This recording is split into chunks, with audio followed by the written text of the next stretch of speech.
Família, vamos para mais uma aula e eu preciso hoje aqui da sua máxima atenção. Se você estava pensando que você ia ver umas 10 aulas seguidas, infelizmente eu vou precisar te aconselhar fazer o contrário. Assiste 10 vezes essa aula, decora, vai devagar, vai parando, beleza? Vai parando a aula, que a gente tem todo slide que eu colocar aqui vai ter uma questão na sua prova. Show? Então vamos para cima. Teoria do mercado eficiente. Quando você está falando do mercado, você pode definir ele sendo com informações fracas, semi-forte e forte. O que muda entre esses três? Quando você está dizendo ali investimento, informação é tudo. Informação é rei. Por quê? Se você sabe que vai mudar ali o presidente, vai ter um escândalo, que o balanço não está bom, que tem alguma inadimplência, uma provisão, vai ter uma aquisição, enfim, os exemplos são inúmeros. Se você tem essas informações, você pode se posicionar primeiro, ou comprar antes de valorizar, ou vender antes de despencar, e assim por diante. E para ter um mercado eficiente, a gente tem que partir ali do pressuposto que as pessoas vão tomar as decisões de formas racionais porque elas têm todas as informações ao seu dispor da forma que elas realmente acontecem, realmente da forma ali que elas são, tá bom? Então, o primeiro passo aqui que vai acontecer é o seguinte: na fraca, os preços elas refletem o histórico de preços, ou seja, você tem informações, você sabe o que aconteceu. Então você não tem em tempo real o que está de forma pública e muito menos ali de forma privada. Já na semi-forte, os preços eles refletem as informações públicas, ou seja, todo mundo tem acesso e sabe das mesmas informações que foram divulgadas de forma pública. Essa é a semi-forte. E a forte, os preços refletem todas as informações, as públicas e as privadas. Então, quando você tem um mercado eficiente da forma forte, você não consegue ganhar dinheiro a princípio com distorções dos preços e assim por diante, porque todo mundo já tem todas as informações. O que é importante aqui para a sua prova? Você precisa saber que a fraca é só o passado, que a semi-forte é só a pública e que a forte é pública e privada. Se eu fosse você, eu anotava isso no seu caderno, beleza? Indo adiante, princípio da dominância. Você, como investidor, você precisa escolher de forma racional. A princípio, quando você está falando de um investidor que consegue investir de forma racional, ele analisa o risco e o retorno. Quanto maior o risco, a expectativa de retorno tem que ser maior. E o que é esse princípio da dominância? É quando você tem o mesmo risco, porém retornos diferentes. Então, uma carteira, vamos se dizer, a gente tem duas carteiras aqui, a carteira A e a carteira B. As duas têm um risco de 10%, vamos dizer assim, né? Ou um desvio padrão igual, ou enfim, ela tem o mesmo risco. Porém, a carteira A, ela tem 15% de expectativa de retorno e a carteira B tem 13% de expectativa de retorno. Na prática, a carteira A ela vai dominar a carteira B. Você vai ter que fazer o que ali na hora da sua prova? Pode aparecer uma tabelinha e vai perguntar qual carteira domina qual carteira. Você vai ver, primeiro, quem tem o mesmo risco e quem tem um retorno maior. Quem tem um retorno maior vai dominar a carteira que tem um retorno menor. Retorno maior domina o retorno menor.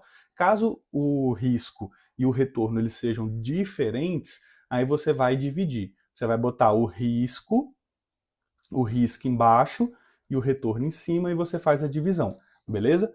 Quando você fizer isso, vai dar um número. Quanto maior for esse número, maior é a dominância deste ativo, tá bom? Então, escolha racional. Os investidores escolhem as carteiras dominantes, os ativos dominantes. A alocação de ativo, a importância dela na estratégia, você no longo prazo, você utiliza esse tipo de princípio, e o conceito de dominância, maior retorno, mesmo risco, ou menor risco, mesmo retorno. Show? Então, um ativo A domina B se oferecer maior retorno para o mesmo risco ou menor risco para o mesmo retorno, beleza? A regra: investidores racionais escolhem ativos dominantes, importância na alocação dos ativos. Beleza, agora aqui o retorno esperado. Vai cair na sua prova também, mas calma. Pode parecer complicado, vai ter um monte de número lá. Eu quero que você mantenha calma e vem comigo, beleza? Quanto que é uma porcentagem máxima de itens que você está avaliando? Vai ser 100%. Vou reformular. Quando você tem aqui R$1.000. Você tem R$1.000, beleza? Você tem R$1.000. E você tem esses R$1.000 dividido em ativos. Você tem uma carteira de R$1.000 e você tem ações, você tem, enfim, CDBs, você tem as suas aplicações. Quando você soma um máximo ali da sua carteira, você chega em 100%. Você chega em 100%. Agora, vamos dizer que você tem 4 ativos. Você tem 4 ativos. Então, cada ativo vai representar uma quantidade, uma porcentagem dessa sua carteira. A sua carteira é 100%, cada ativo vai representar um pedaço. Vamos dizer que você tem R$250 em cada ativo. Então, você vai ter 25% em um ativo, 25% em outro ativo, 25% no outro ativo e 25% no outro ativo. Beleza? Mas vamos dizer que, na verdade, você tem R$400 aqui, então você vai ter 40%. Você tem R$100 aqui, você vai ter 10%. Você tem R$450 aqui, você vai ter 45%. E você tem R$50 aqui, você vai ter 5%. Sempre essa soma aqui vai dar 100%, beleza? Tem que dar 100%.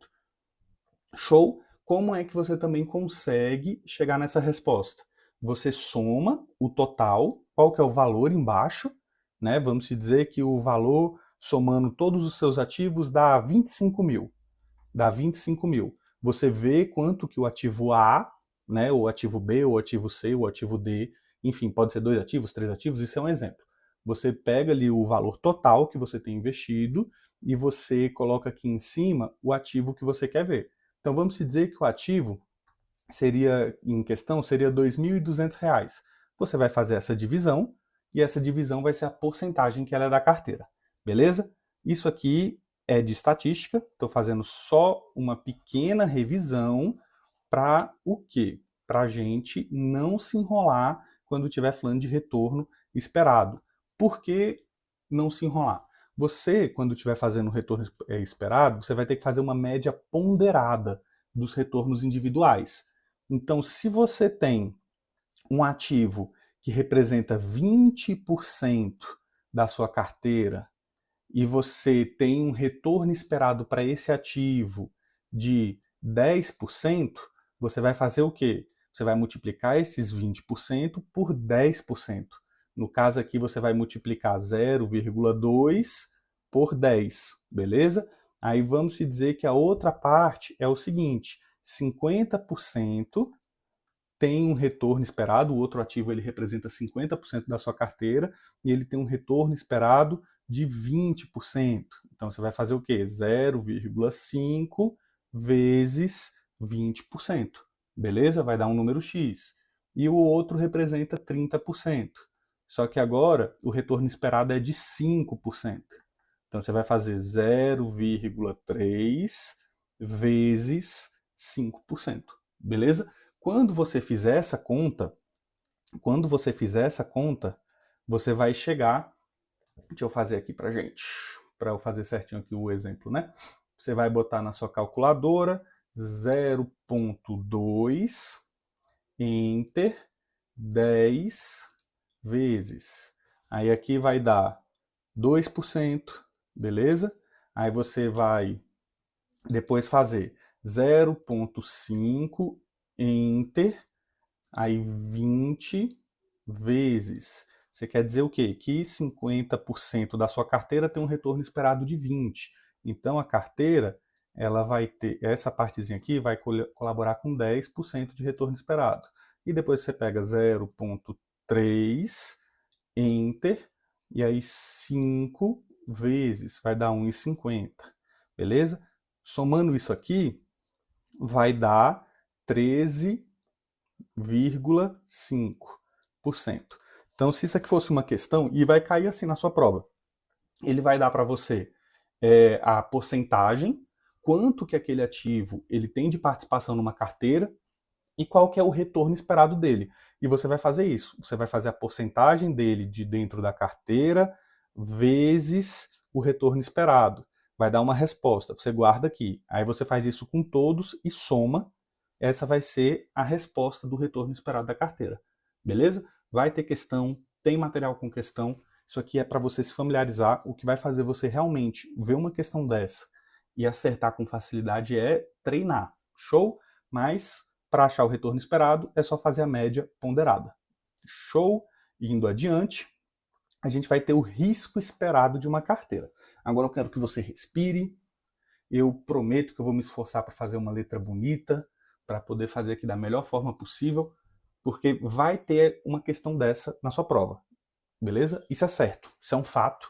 Vai ter uma questão para você calcular o risco esperado da carteira. E você é louco se você não chegar preparado para fazer essa questão na sua prova.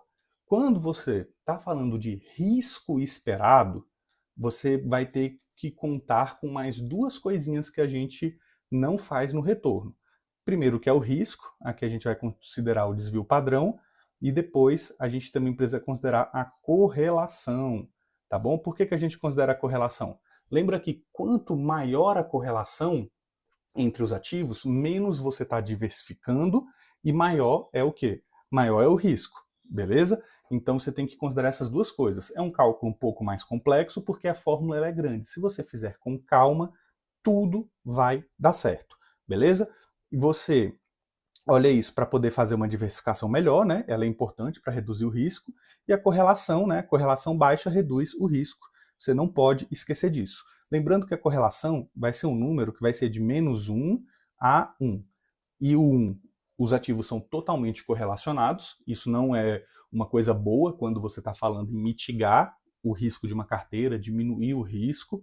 E o -1, eles são totalmente não correlacionados, tá bom? Então o cálculo ele envolve o desvio padrão dos ativos e a correlação entre eles, a importância a importância da diversificação para reduzir o risco e lembrar desse macete. Eu vou puxar aqui uma paginazinha em branco, né, para a gente, e vou pegar aqui minha HP para a gente fazer juntos.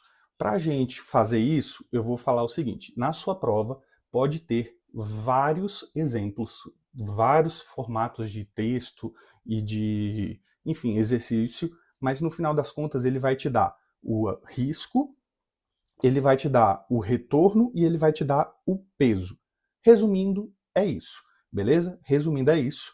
Então, você pode ter um texto enorme, mas no final das contas ele vai estar te passando essas informações.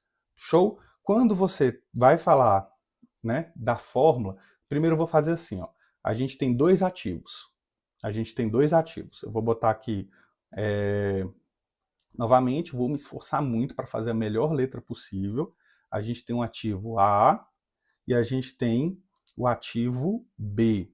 A gente quer saber o risco esperado dessa carteira, tá bom? Então, isso aqui já são os ativos que você, por exemplo, tem. Você pegou o seu dinheiro, o que sobrou ali do final do mês, seu salário, foi lá e comprou dois ativos e você quer calcular o risco esperado.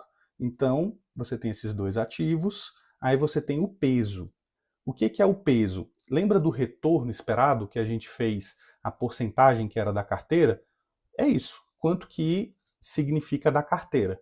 Então vamos dizer que o peso de A é 70% e o peso de B é 30%. Show? Vamos chegar lá. Beleza. Aí agora a próxima informação que a gente precisa é o retorno. Quanto que é o retorno? Quanto que é o retorno? 12% de A, beleza? E 7% de B. Tá comigo? Não tá? Volta, porque eu preciso que você esteja. Beleza. Agora, qual que é a próxima informação? É o risco, né? Então, a gente está querendo saber o risco esperado, a gente precisa saber qual que vai ser o risco. O risco vai ser aqui 3% e aqui vai ser 4%. Lembrando, ó, vem comigo, lembrando que você pode ter um texto gigante, pode ter uma tabela, pode ter um texto curto, mas no final das contas, o que ele vai estar te passando é isso aqui, tá bom? No final das contas, o que ele vai estar te passando é isso aqui. E ele também vai te passar a correlação, tá bom? Também vai te passar a correlação. Correlação. Aí você vai ter uma formulazinha que eu vou te passar, que eu vou botar 0,5. Positivo mesmo. Aí vai ter enfim, algum comando, você pode achar o peso de algum ativo específico, você pode achar a correlação, você pode, enfim, você pode aqui brincar de diversas formas diferentes. Como é que vai ser a fórmula? Você vai ter o risco esperado, você vai calcular da seguinte forma, confia. O risco esperado, vou botar aqui para não pegar todo o espaço, esperado. Você vai calcular da seguinte forma, bota um 2 aqui em cima, para você não esquecer de uma coisa que você vai precisar fazer no final. Esse 2 aqui, ó, ele é importante. O que eu vou te ensinar aqui agora, quando você estiver na hora da sua prova pegando essas informações, pegando esses números, se você decorar esse passo a passo, essa fórmula, não tem erro. Eles vão cobrar sempre a mesma coisa, o que assusta é a fórmula, tá bom? Eu vou chamar o peso de W, beleza? E eu vou chamar o risco de desvio padrão. De desvio padrão aqui. Como é que vai ser a nossa fórmula? Você vai fazer desvio padrão, ou você vai fazer o peso de A elevado ao quadrado vezes o desvio padrão de A elevado ao quadrado. Beleza? Isso aqui é o primeiro passo. Show? Agora você vai fazer o quê? Mais, abre outro parênteses, o peso de novo, agora o peso do B elevado ao quadrado, vezes o desvio padrão de B elevado ao quadrado. Tá bom? Você está vendo comigo, você está conseguindo aqui acompanhar que existe um padrão? Você está fazendo como se fosse a média ponderada. Primeiro você está pegando o peso de um risco, porém agora você está elevando ao quadrado, tá bom? Você está elevando ao quadrado. Depois você tem que fazer o quê? Somar com o risco de B. E como é que você faz isso na média ponderada? Você pega o risco vezes o peso. Só que o que está mudando aqui do retorno é que a gente acrescentou esse elevado aqui, tá bom? Só isso que mudou até agora. Aí no final, agora você tem que acrescentar a parte da correlação. Como é que vai ser essa parte da correlação? Você vai somar também e vai botar 2, sempre vai ser 2, sempre vai ser 2, sempre vai ser 2, sempre vai ser 2. Beleza? Aí você vai botar WA vezes WB vezes desvio padrão de A vezes desvio padrão de B, e aí no final você multiplica pela correlação, beleza? No final você multiplica pela correlação. Se você botar esses números nessa fórmula, você vai conseguir chegar na resposta. Aí agora a gente tem que fazer, pegar aqui a calculadora, né? Agora a gente tem que fazer com calma, com tranquilidade. Deixa eu pegar aqui, com calma e tranquilidade. No nosso caso específico, o peso de A, né, é 0,7, beleza? Então a gente vai pegar aqui 0,7, aí você vai pegar esse 0,7 elevado ao quadrado vezes o desvio padrão vezes o desvio padrão de vezes o desvio padrão, deixa eu voltar aqui. Cadê? Tá, você vai pegar o 0,7 elevado ao quadrado vezes 3%, né? 0,03. 0,03 elevado ao quadrado. Quando você fizer essa conta, você vai botar aí 0,7, enter, depois 0,7 vezes, porque está elevado ao quadrado, né? Então essa partezinha aqui, ó, essa partezinha vai dar 0,49 vezes, aí você agora faz a mesma coisa, faz elevado o 0,03. 0,03, enter, 0,03 vezes. Aí vai dar um númerozinho maior, 0,0009. Esse aqui vai ser o primeiro parênteses. Ah, Lucas, por que está 0,7 e por que está 0,03? Porque você precisa transformar em número decimal. Como a gente está falando de porcentagem, você divide por 100, tá bom? Aí agora a gente vai fazer o quê? Mais, e aí a gente faz essa segunda parte. Vai fazer a mesma coisa. Agora vai ser o peso de B, que é 0,3 elevado ao quadrado, mais o desvio padrão, que é 4%, é 0,04 elevado ao quadrado. E vamos repetir. Para acertar essa questão, qual que é a manha? Você tem que fazer devagar e com calma, e você tem que acertar de primeira. Por quê? Se você chegar lá no final e a resposta estiver estranha, não estiver batendo, você vai ter 4 alternativas. Você vai perder muito tempo fazendo de novo ou procurando onde você errou.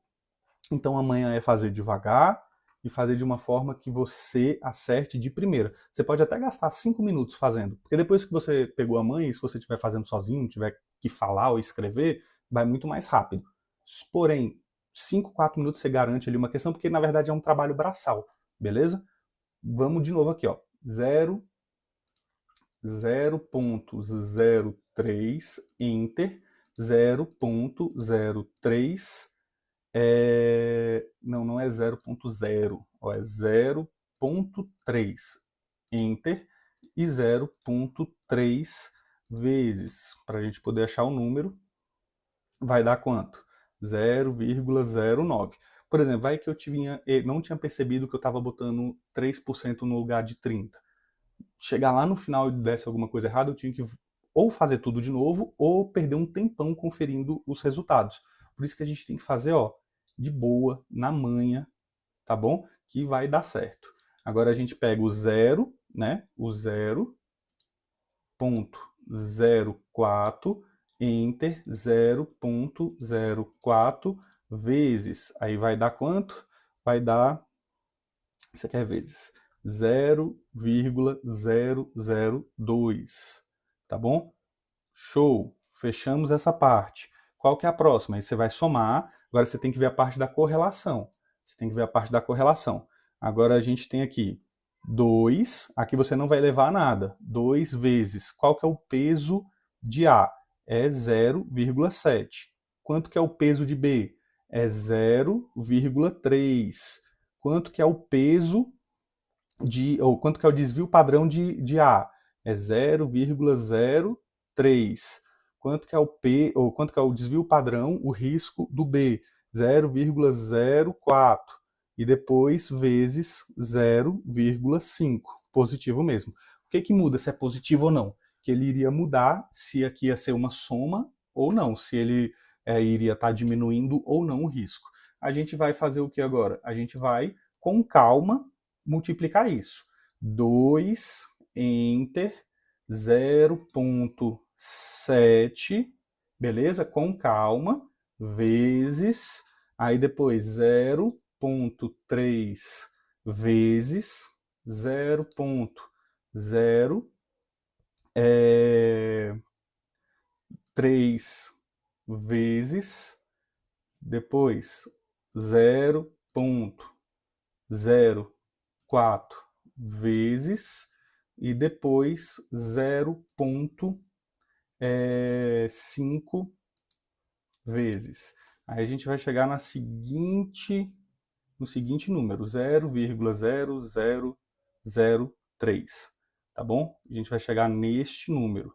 Agora eu vou pedir um favor para você. Tira uma foto, ou anota no seu caderno, porque eu vou apagar essa partezinha de cima para a gente poder terminar o cálculo, tá? Só essa partezinha aqui que eu vou apagar. Beleza. Aí o que a gente vai fazer agora, família? Chegamos aqui nessa parte. Lembra que eu tinha pedido para você guardar esse número 2? Então, vou descer aqui como x, que é a resposta que a gente quer, e o 2. Agora, igual, agora a gente vai multiplicar esses valores aqui para a gente poder saber qual que é a resposta. Então, vamos lá. 0,49, enter, 0,0009 vezes. Essa partezinha aqui, ó, dá estranho mesmo os números, tá? Vai dar 0,0004. Beleza? Aí a gente vai agora fazer essa aqui. Vamos juntos. 0,09, enter, e 0,002 vezes. Então, eu vou repetir aqui, que eu acho que alguma coisa errada não está certa.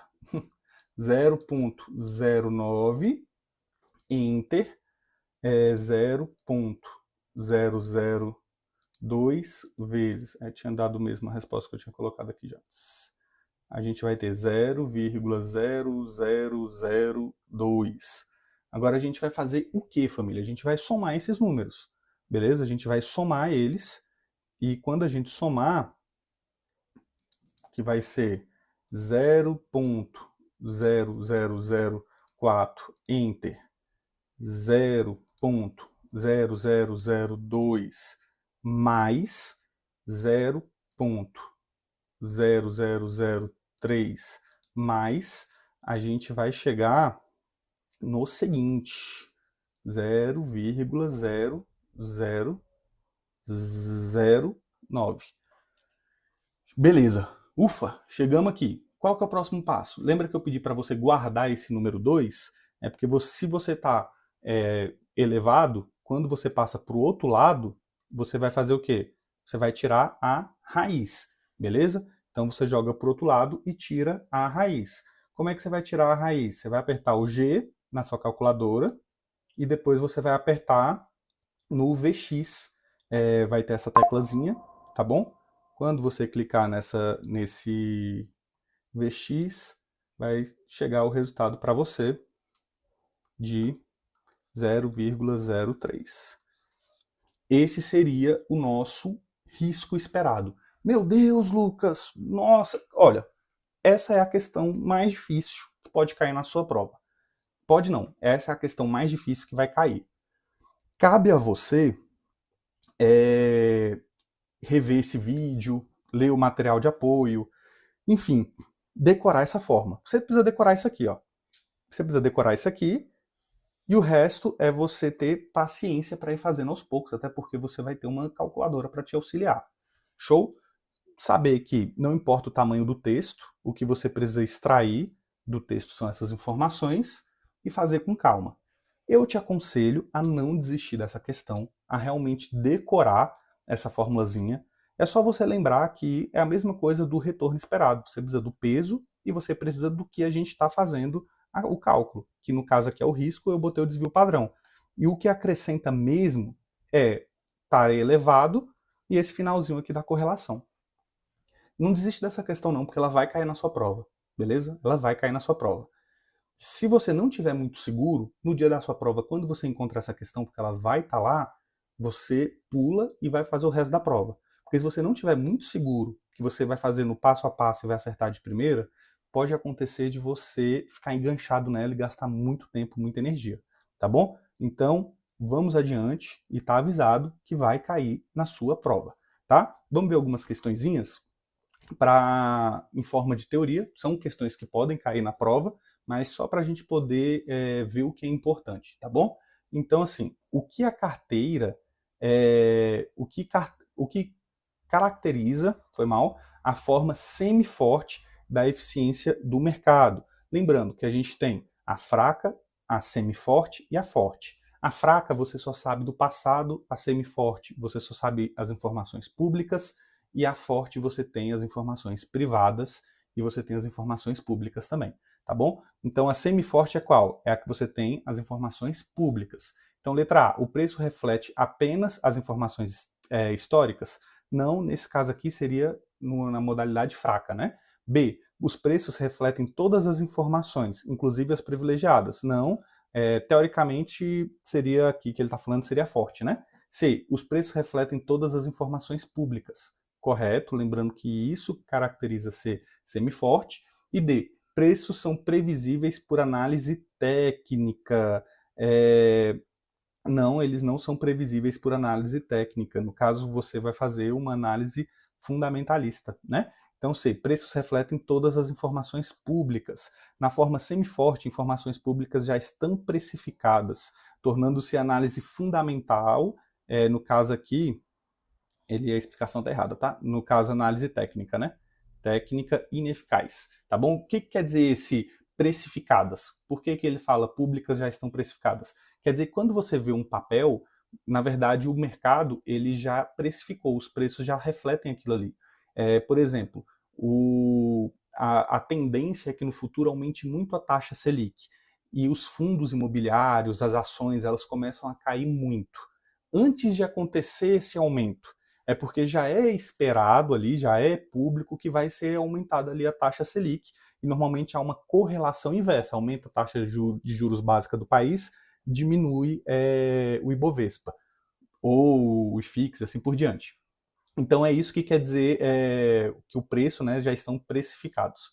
Indo adiante, a gente tem outra aqui, ó. O que caracteriza um ativo dominante? Lembrar que ativo dominante é quando, para o mesmo risco, você tem um retorno maior, ou você tem retornos iguais para um risco menor.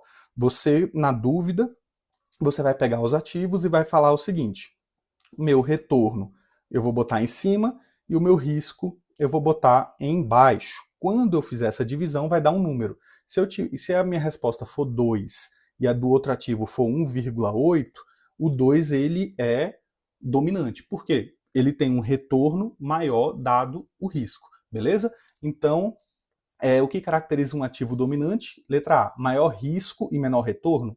Não, você não quer isso quando você está falando de investimento. B, menor risco e maior retorno, correto.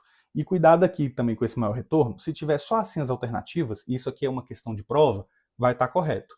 Porém, não necessariamente maior o retorno, e sim a expectativa, beleza? Mas isso aqui é uma questão de prova, e se tiver, né, não tiver querendo esse conhecimento seu, que na verdade é uma expectativa, você pode ir na fé. C, maior volatilidade não quer dizer isso, e preço mais baixo também não quer dizer isso. Então, o princípio da dominância estabelece que um ativo dominante tem melhor relação risco-retorno, tá bom? Indo à frente, como é calculado o retorno esperado de uma carteira? Lembrando, você tem uma carteira, beleza? Uma carteira, e essa carteira, ela tem, por exemplo, 4 ativos. Ela tem 4 ativos. Você vai pegar o peso de A, você vai pegar o peso de B, e você vai pegar o peso de C, e você vai pegar o peso de D. Quando você pegar o peso, o que é o peso? Quanto que ela representa daquela carteira? Show? Quanto que ela representa daquela carteira? Quando você pegar o peso de A, você vai multiplicar pelo retorno esperado de A. Aqui você vai pegar o retorno esperado, você vai pegar o retorno esperado de B, você vai pegar o retorno esperado de D e o retorno esperado de C. Você multiplica com os pesos e soma tudo depois. Isso é o retorno esperado. Então, letra A, soma simples dos retornos dos ativos? De forma alguma. Letra B, média ponderada pelos pesos do ativo, correta, que é a nossa resposta. C, retorno do ativo de maior peso? Não, muito embora ele vá elevar ali o retorno esperado quando você pega a média, mas não é só ele. D, média aritmética dos retornos? Também não, é a média ponderada. Então, olha só, existe a média aritmética, existe a ponderada. Você tem que lembrar que é a ponderada quando estiver falando de retorno esperado. B, média ponderada pelos pesos do ativo, né? Já falei. O retorno esperado é obtido ponderando o retorno de cada ativo pelo seu peso da carteira. Vamos para mais uma. Como a correlação entre ativos afeta o risco da carteira. Lembrando que a correlação ela pode ir de -1 até 1, beleza? Ela tem esse intervalo. 1, eles são muito correlacionados e -1, eles não são nada correlacionados. Cada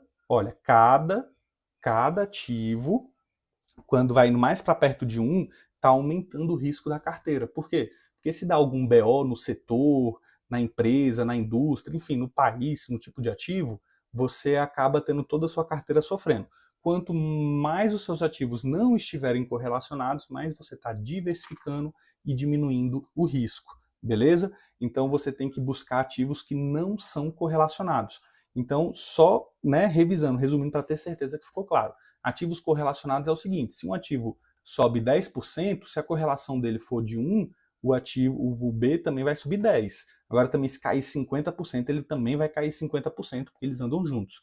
E aí você vai tendo aqui, no decorrer do caminho, essa régua que vai ponderando entre os dois. Outra coisa que é importante destacar, e isso já pode ser considerado uma questão difícil, ali, um peguinha. Se falar que qualquer valor abaixo de 1 de correlação, você já está em algum grau diversificando sua carteira, a resposta é certa.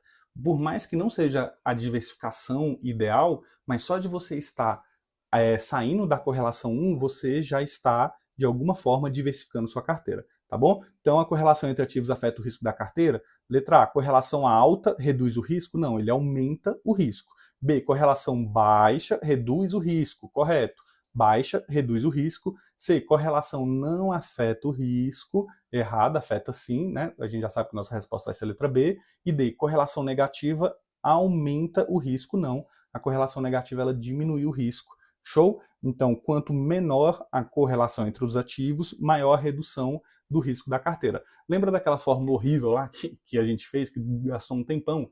Lembra que no final a gente multiplica tudo e aí no final vezes a correlação?